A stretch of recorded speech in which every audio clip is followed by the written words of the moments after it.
King Productions presents the Beardown Corner with your host, Sergeant Cornholio.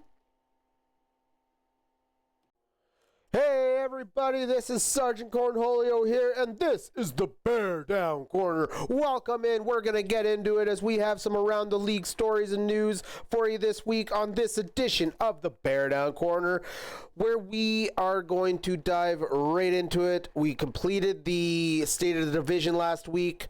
Now we're just in a little bit of a lull after the draft. We will have some stories here and there, but I think things are going to tone down a little as we're entering a little bit of the slow season until spring training kicks in. So, league news, Adam Thielen out of Carolina has come out in recent interview, basically, with reporters saying this could be his last season in the league.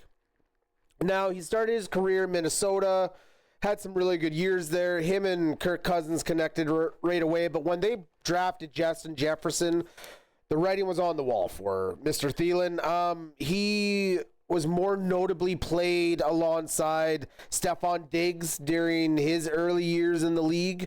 So he's been around for a while. And I like Adam Thielen. He's just a solid dude.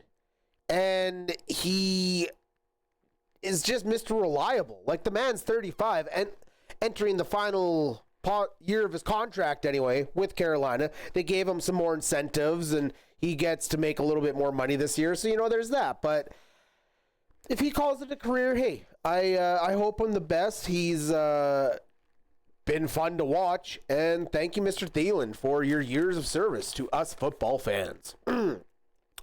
Bengals wide receiver Jamar Chase is holding himself to a higher standard this year in recent interviews.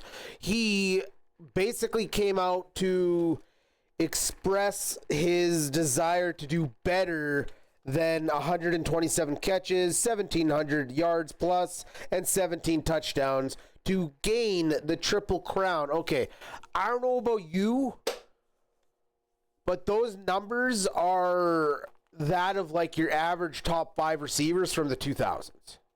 The 2000s were crazy with a bunch of these receivers like that. And even before that in the 90s.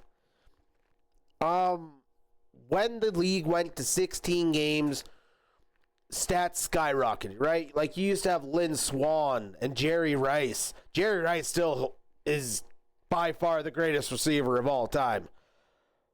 But you're having guys now break Jerry Rice records, like Travis Kelce in the playoffs, right? It is a transition to see the evolution of this kid. He is making $40 million plus, the highest non-paid quarterback player in the league. He has the ability to do even better than he did last year. So that's where I think the Bengals realized that and knew they had to lock him in. This is just a guy you're going to pay. He is a cornerstone franchise piece of your building. So you don't waste time on deciding, should we try and get that extra year? Do we want to pay a little bit more? Can we get a little bit less? No, Bengals, your time to pay is now. You have a franchise quarterback. This isn't the first time this has happened for them. They've gone through a few franchise quarterbacks, and then near the end, it's like, you're yesterday's news, right? Like, hell, they went from Carson Palmer to Andy Dalton to now Joe Burrow. And they didn't go to a Super Bowl for no reason. Right? Like, Zach Taylor is the right man, and this team can get back on track. So buckle up your straps. T. Higgins and the rest of that offense, get ready to support the shit out of your 2 superstars this season. Because I think we're going to see some offense coming out of the Bengals. And if Jamar is already basically holding himself to a higher grade than he was last year, shit. Gonna be between him and Barkley in most fantasy leagues, but Barkley just went for 2,000 and can score touchdowns at any point. Plus, running back is way more valued at that than wide receiver. Wide receiver, you can pluck guys and get them at a discount almost at times, right? It's not a guarantee, but you can usually find more wide receivers than running backs in fantasy. So Jamar Chase is probably going to go number 2 overall in most leagues, or number 1, depending on who is drafting. I'm excited to see what this dude has to bring, and what he's going to bring to primetime football. That's going to be some fun to watch. Giants draft pick, 3rd overall, Abdul Carter. I kind of caught a laugh out of this story. So, in a summed up, legendary linebacker Lawrence, right? Lawrence Taylor.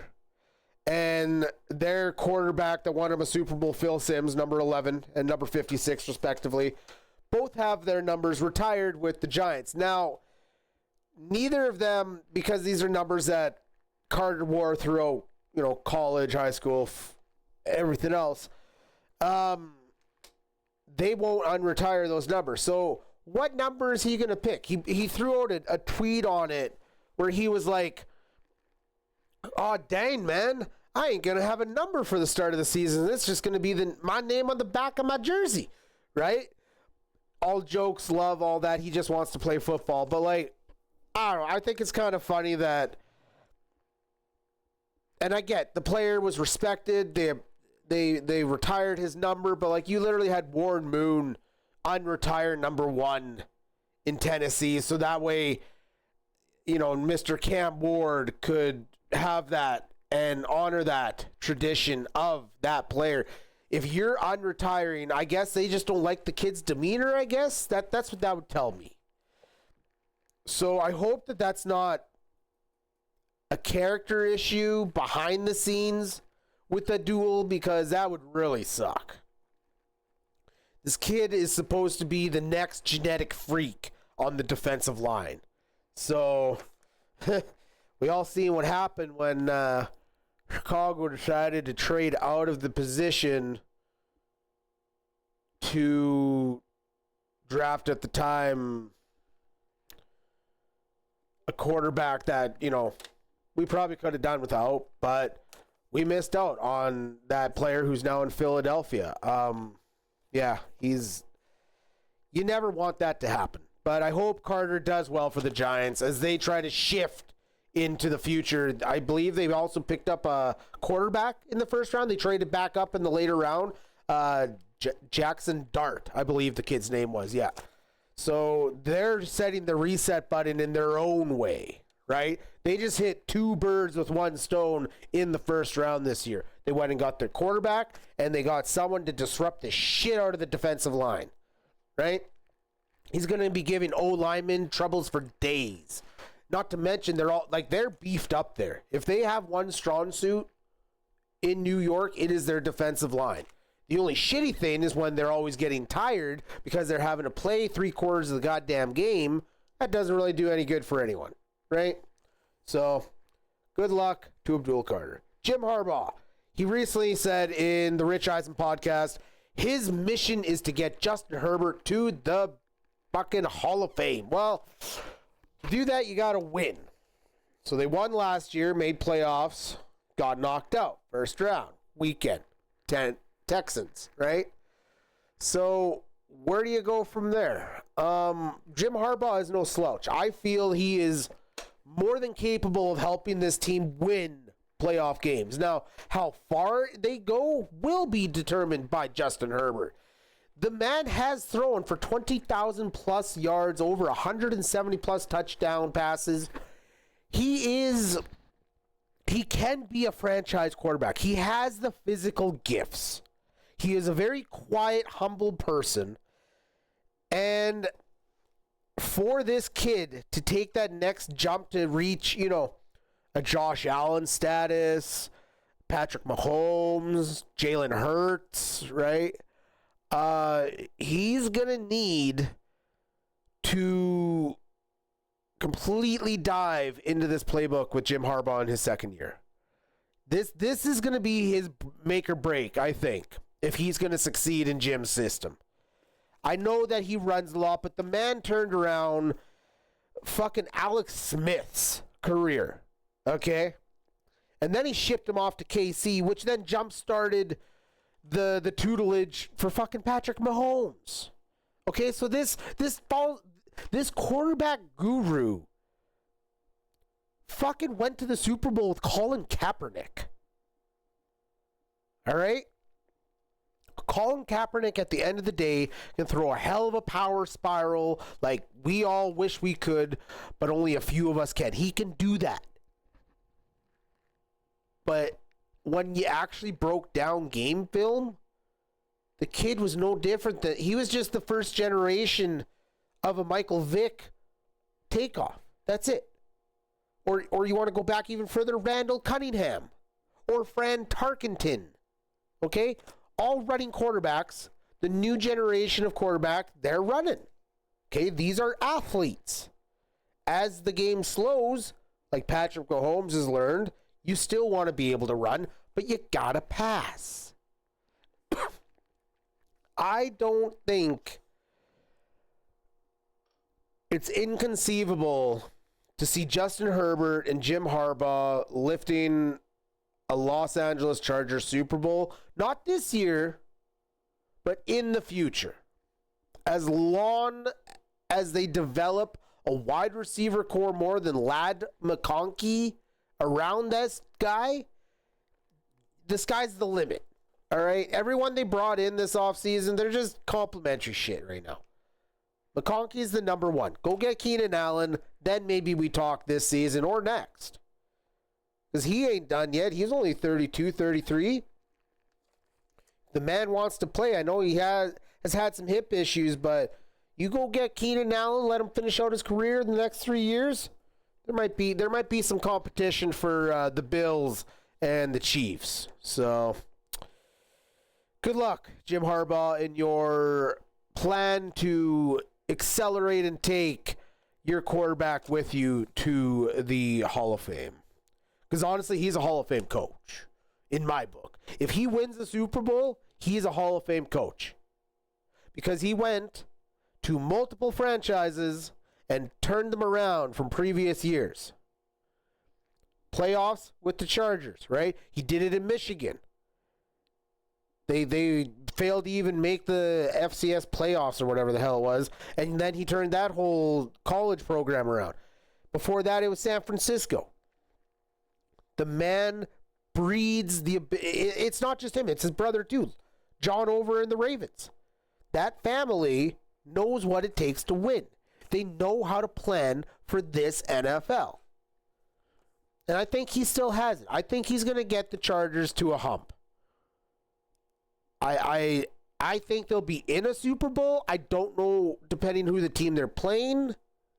When that happens, they'll win the Super Bowl. George Kittle, not really much to say here. Just want to say congratulations on your 4-year extension at $76.4 million for 4 years.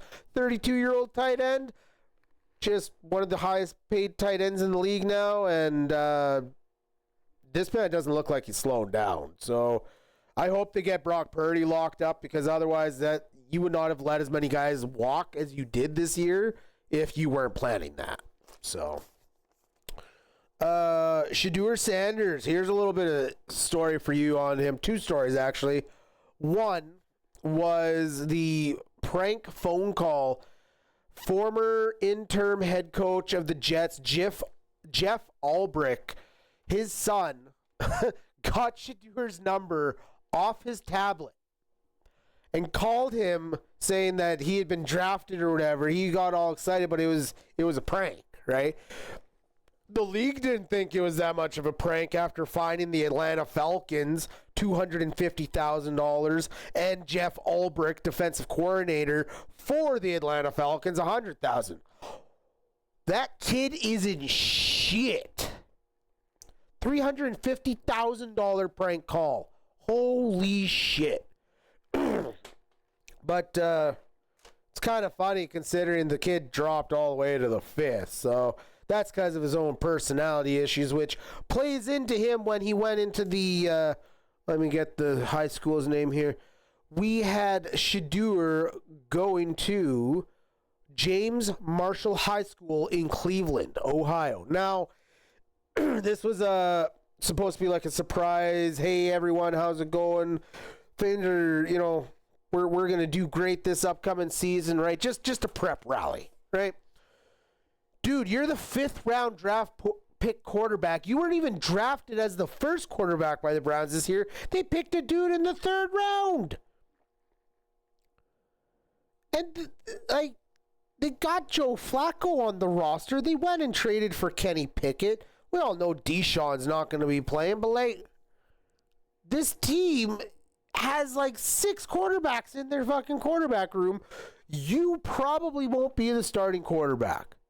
If you are, it's because everyone else has gotten injured. The Browns drafted you out of pity and the fact that you might have some physical talent, but they're taking a flyer on you. And I'll leave that at that for Shedeur. Because honestly, there's not much more to say other than that. Elijah Moore signs with the Buffalo Bills. He joins a wide receiver crew of Joshua Palmer, Khalil Shakir, Keon Coleman, and Curtis Samuel. You know what? I'm okay with that. Because the Bills believe Khalil Shakir to be their number 1 receiver. Why else would you give the man a 4-year extension in the offseason? Right? You drafted Coleman in the 2nd round last year. We know how many wide receivers turn out to be goddamn gems from the 2nd round. Look at Deebo Samuel.